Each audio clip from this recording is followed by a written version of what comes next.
আসসালামু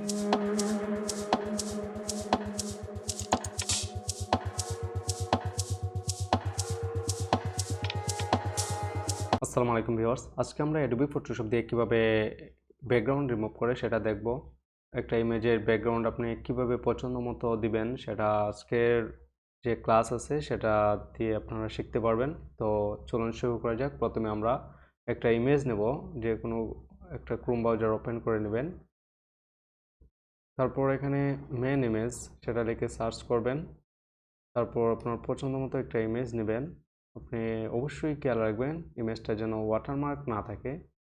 এখানে আনপ্লাস থেকে ইমেজ নেওয়ার চেষ্টা করবেন। আনপ্লাসে গিয়ে ইমেজ নিলে সেখানে ওয়াটারমার্ক ছাড়া অনেক ইমেজ আছে, এখানে আপনারা পেয়ে যাবেন। তো আমি এই ইমেজটা নেব, এটা এখানে ডাউনলোড করে নেব। ইমেজটা দেখেন এখানে ডাউনলোড হয়ে গেছে। এটাতে ক্লিক করবেন। ক্লিক করার পরে এই যে তারপর ইমেজটা ড্র্যাগ করে ফটোশপে নিয়ে আসবেন।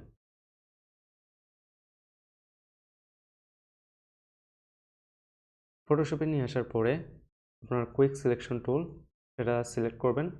সিলেক্ট করার পরে এখানে দেখেন প্লাস সিম্বল আছে, সেটা সিলেকশনে রাখবেন। তারপর এখানে আস্তে আস্তে এটা ড্র্যাগ করবেন। আপনার যে সিলেকশনের যে সিম্বলটা আছে, সিলেকশন টুলের যে সিম্বল, সেটা যদি আপনি ছোটো বড়ো করতে চান তাহলে আপনার কিবোর্ডের যে থার্ড ব্র্যাকেট আছে সেটা রাইটে যেটা আছে সেটা দিয়ে আপনি বড় করতে পারবেন, অথবা লেফটে যেটা আছে সেটা দিয়ে আপনি ছোটো করতে পারবেন। আপনি দেখেন আপনার সিলেকশনটা যদি যে সাবজেক্টের বাইরে চলে যায় তাহলে সেটা মাইনাস, এখানে দেখেন উপরে মাইনাস আছে, সেটা সিলেকশনে আনবেন। সিলেকশনে রেখে সেটা তারপর এটা উপরে ড্র্যাগ করবেন। দেখেন আপনার সাবজেক্টটা সিলেকশনে চলে আসতেছে। এটা আস্তে আস্তে সেটা করবেন। আপনার ইমেজটা একটু বড় করে নেবেন। তারপর আপনার প্লাস সিম্বলটা সিলেকশনে রাখবেন। এটা দেখেন আস্তে আস্তে ড্র্যাগ করে নেবেন।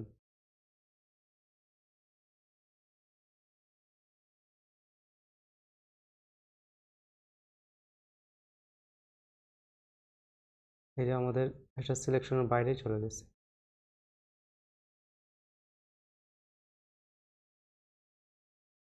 তারপর আপনার এই যে সিলেক্ট এন্ড মাস্ক সেটাতে ক্লিক করবেন।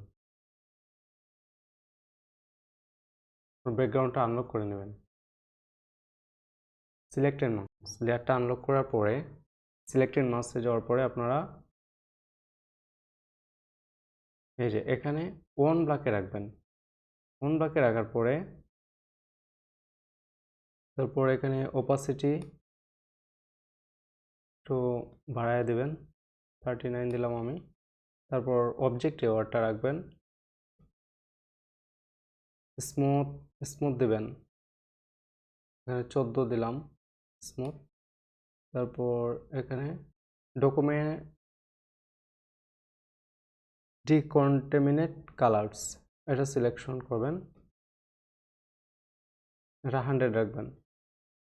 তারপর এখানে হচ্ছে রিফাইন হেয়ার দিবেন। হ্যাঁ, এখানে রিফাইন হেয়ার দিলে দেখেন ব্যাকগ্রাউন্ডটা আপনার হেয়ারের পেছনে যে ব্যাকগ্রাউন্ডটা সেটাও চলে যাবে। তারপর এই যে এখানে যে create new fill or adjustment layer এটাতে ক্লিক করবেন। সলিড কালার আপনি এখানে পছন্দ মতো যে কোনো কালার নিতে পারবেন। আমি গ্রিন ব্যাকগ্রাউন্ড দিলাম। তারপর এই লেয়ারটাকে আমি টেনে ড্র্যাগ করে নিচে নিয়ে আসবো। এই লেয়ারটা দেখেন আমার ব্যাকগ্রাউন্ডটা চেঞ্জ হয়ে গেছে।